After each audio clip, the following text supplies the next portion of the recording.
Estamos de volta com o programa Os Pingos nos Is, os assuntos importantes do dia, sempre contando com as análises dos nossos comentaristas. Mais notícia, mais informação. Teve um destaque que foi publicado pelo portal Metrópolis.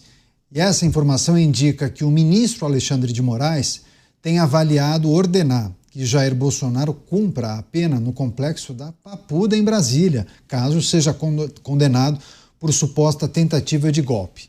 O julgamento do ex-presidente está marcado para começar na próxima terça-feira e pode seguir até o dia 12 de setembro, na primeira turma do Supremo. Aliados diretos de Alexandre de Moraes garantem que o magistrado já indicou que, inicialmente, vai ordenar que Jair Bolsonaro cumpra a pena em uma cela especial na Papuda, apesar de ser especulado que o líder da direita pudesse ser enviado para uma unidade do Exército, já que ele é militar da reserva, ou então em uma sala da Superintendência da Polícia Federal, se a condenação naturalmente for condenada. Vou até começar essa rodada com o Nelson Kobayashi. O que é preciso considerar em relação a essas informações que estão sendo divulgadas, essas possibilidades? Talvez o ministro tenha conversado com alguém de seu gabinete, e aí essa pessoa que trabalha no gabinete passou para uma outra pessoa que conversou com um jornalista. É possível confiar nessas informações que são divulgadas por portais de notícias? Enfim, a gente vai trazer isso em detalhes. Eu só vou receber o pessoal da rádio neste momento. Seja bem-vindo, você que prestigia a programação da Jovem Pan, notícia que foi publicada inicialmente no portal Metrópolis, indicando que haveria um plano do ministro Alexandre de Moraes de mandar Jair Bolsonaro para Papuda, caso ele seja condenado. Começar essa com o Nelson Kobayashi. Koba, é normal esse tipo de informação vazar? Um ministro, ele costuma antecipar esse tipo de informação?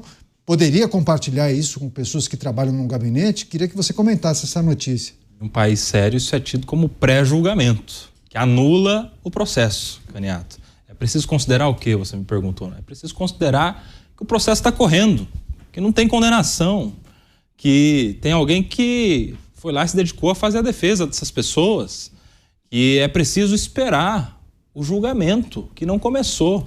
Aliás, é um julgamento que não vai ser monocrático, é um julgamento que tem outros votos também, é preciso entender como é que os outros também vão votar.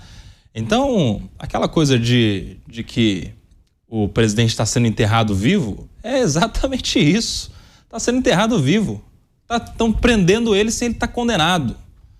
Tem uma expectativa de que será condenado? É claro, por tudo que a gente está vendo no Supremo acontecendo, no Supremo esses anos todos, tem uma expectativa de que seja condenado. Mas isso já denota, já mostra, já evidencia o nosso sistema de justiça que está pendente a condenar alguém sem respeitar o direito de defesa. Dá a impressão que tudo foi um grande teatro, Caniato. Dá a impressão que desde as testemunhas ouvidas, as defesas apresentadas, os advogados fazendo os seus peticionamentos, tudo isso é só pro forma. É uma formalidade necessária para algo que já estava determinado lá atrás, que é a condenação. Aliás, já estava determinada a condenação e já estão determinando onde será preso alguém que está respondendo a um processo. Em uma Constituição, em um Brasil que tem uma Constituição, que diz que a presunção é de inocência. Até o trânsito em julgado, até o trânsito em julgado de uma decisão condenatória, ou seja, até o encerramento por completo de um processo. Então há um grande desrespeito com o processo em si, com a defesa, inclusive com os outros ministros e com tudo que está acontecendo. E para fechar, é claro que se lá na frente isso vier a acontecer, não vai ser na Papuda, que o presidente deve eventualmente cumprir uma pena. Ele é militar, ele é capitão, ele é ex-presidente. Nós já tivemos um ex-presidente preso. E onde que ele ficou? Em uma cela especial na Polícia Federal, não foi isso? Foi lá que o Lula estava preso, quando cumpria a sua pena também. Mas de tudo isso, eu acho que esse é um assunto que não cabe. Onde será preso alguém que, neste momento, responde a um processo com presunção de inocência? Muitos comentários a respeito dessas informações que são vazadas, ou pelo menos pensamentos de um ministro antes do início do julgamento. A informação indica que Alexandre de Moraes estaria avaliando enviar Jair Bolsonaro para cumprir pena no complexo da Papuda, em Brasília, se ele for condenado pela suposta tentativa de golpe. Mas também há comentários que indicam que ele poderia cumprir a pena em uma cela na Superintendência da Polícia Federal, Mas também o Estado de São Paulo, eu vou até trazer essa informação daqui a pouco, há uma indicação de que haveria um conjunto de precedentes que poderiam, inclusive, ajudar a defesa a brigar por uma prisão domiciliar. Mas você, Beraldo, que é preciso trazer, analisar e destacar a partir dessa notícia que foi divulgada inicialmente pelo Metrópolis? Eu queria destacar o otimismo do Koba, que eu, infelizmente, não compartilho, Koba. A gente imaginar no devido processo legal que isso que não deveria acontecer, mas tudo que não deveria acontecer está acontecendo, né? Mesmo esse julgamento, você usa a referência do atual presidente Lula, que quando foi preso, né, porque ele foi condenado em 3 instâncias por corrupção, e aí acabou preso, ele seguiu todo um trâmite, né, da primeira instância até Brasília. Agora não, agora a gente está falando de uma decisão monocrática. Põe na cadeia um ex-presidente lá, assinatura de um só ministro. Então, tudo pode.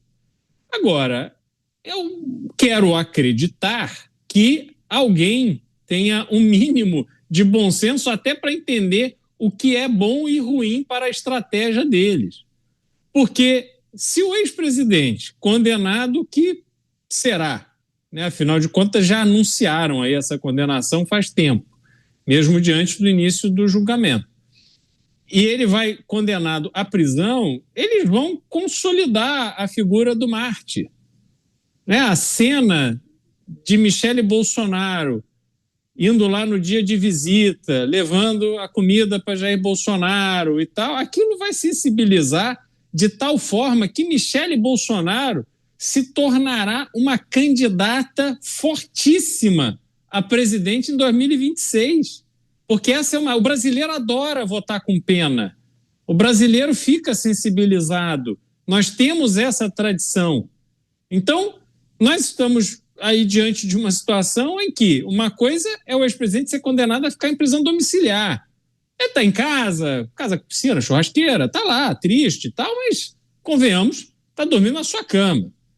Outra coisa é as pessoas passarem a participar dessa epopeia de cumprir pena na prisão. Então, com toda a licença aqui ao nosso público, mas seria de uma burrice impressionante. Você, Mota, plano de Alexandre de Moraes seria enviar Jair Bolsonaro para a Papuda e também aliados ou pessoas que trabalham com o ministro revelaram o plano em caso de condenação. Enfim, são informações que são divulgadas por alguns veículos, não sabemos exatamente a procedência, mas como diz aquele ditado, né, será que onde há fumaça há fogo? Queria escutá-lo. A impressão é, como o Koba disse, que a gente está assistindo a um teatro. Não é teatro, não. É uma daquelas novelas mexicanas que passam de vez em quando aí. Você olha a trama, com o primeiro capítulo você já sabe qual é o final. Eu queria propor a vocês um exercício aqui de imaginação. Imaginem que um chefe de facção é preso, aqui no Rio de Janeiro, por exemplo. Um desses com 80 passagens pela polícia, várias mortes. E aí uma matéria de jornal vaza a informação de que o juiz do caso revelou já que vai condenar esse chefe de facção à pena máxima, sem nenhuma piedade. O que vocês acham que aconteceria? Eu vou dar o meu palpite. Eu acho que esse processo seria anulado, o traficante seria solto no dia seguinte e o magistrado ia ser severamente punido, talvez até aposentado compulsoriamente. A gente tem que olhar as lições que estão escondidas nesses acontecimentos recentes no Brasil envolvendo decisões judiciais. Algumas dessas lições a gente só vai descobrir no futuro. É difícil vê-las agora. Agora, outras lições a gente já pode aprender neste momento. Uma dessas lições é a fragilidade do arcabouço institucional brasileiro. Como esse tão elogiado Estado democrático de direito quebra a menor pressão. É impressionante a rapidez com que normas, instituições e indivíduos que são encarregados das missões mais nobres se transformam em instrumento das piores intenções. Agora, tem mais uma lição aqui que, por tudo que a gente está vendo, ainda não foi aprendida por muita gente. A lição é que quando a máquina do Estado é usada para perseguir ou eliminar adversários políticos, instala-se no país um ciclo vicioso do qual é muito difícil escapar depois. Porque quando o medo vira política pública, em algum momento, esse medo muda de lado.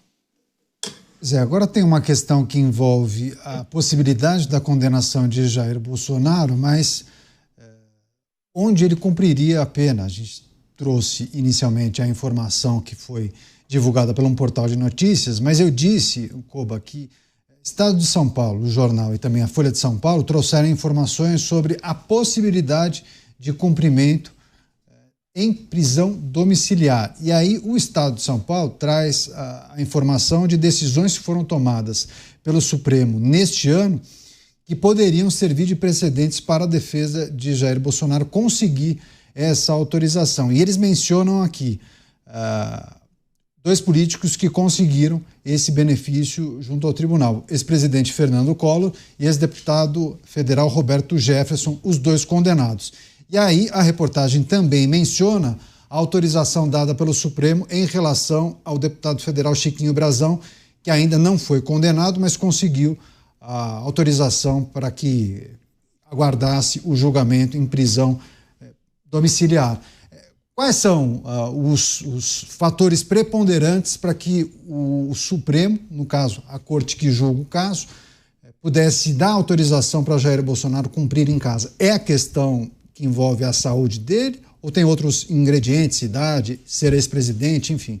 Sim, para deixar claro, Caniato, a prisão domiciliar, ela pode tanto acontecer preventivamente, como é o caso que está acontecendo, aí o ex-presidente já está em prisão domiciliar numa espécie de cautelar imposta pela Justiça, mas a prisão domiciliar também pode ser uma prisão de cumprimento de pena, substituindo a prisão em regime fechado, o que acontece com alguns desses exemplos que você trouxe. O Fernando Collor, ex-presidente, é uma prisão de cumprimento de pena, né? O caso dele transitou em julgado e aí ele está cumprindo pena em prisão domiciliar. E o que leva alguém a cumprir a pena não no sistema penitenciário ou numa cela especial, dependendo das prerrogativas de quem estiver sendo preso, ou na sua casa, em uma prisão domiciliar? São as questões humanitárias mesmo, de saúde, de eventualmente um acesso mais fácil a medicamentos, a um atendimento médico, a sistemas de fisioterapia que seja, a necessidade de se correr para o hospital se precisar. E é o caso do ex-presidente Jair Bolsonaro. Acho que é inegável que ele tem sequelas gravíssimas do atentado que sofreu durante a campanha de 2018, uma facada que quase o ceifou a vida.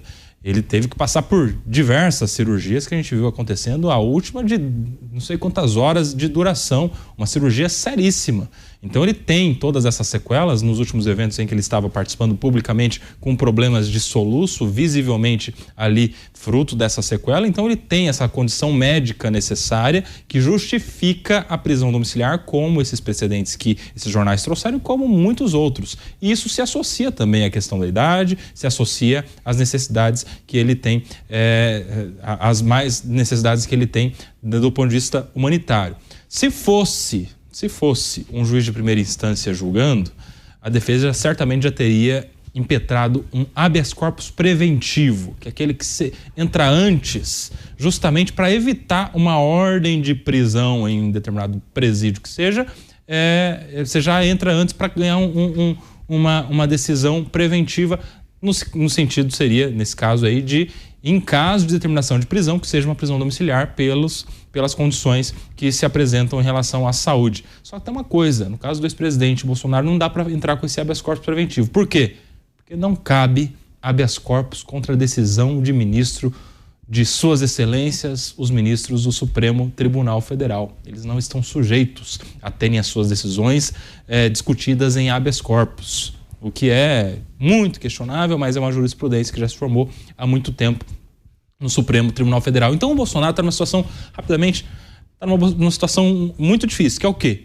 Se sair uma decisão mandando ele para uma prisão preventiva, hoje, amanhã, né, que seja aí dada antes do julgamento, ou depois do julgamento para o início de cumprimento de pena em uma prisão no sistema penitenciário, aí a defesa vai ter que correr para pedir para ele ficar na prisão domiciliar com os documentos médicos. Está nessa situação aí de ter que esperar acontecer para reagir.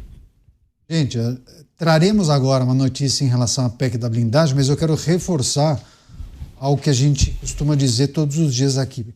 A enquete do dia está publicada, hein, no portal da Jovem Pan. Então, se você puder, entre agora, manifeste a sua opinião, porque tem a ver com a PEC da blindagem. Então, jovempan.com.br. Se você puder, entre agora.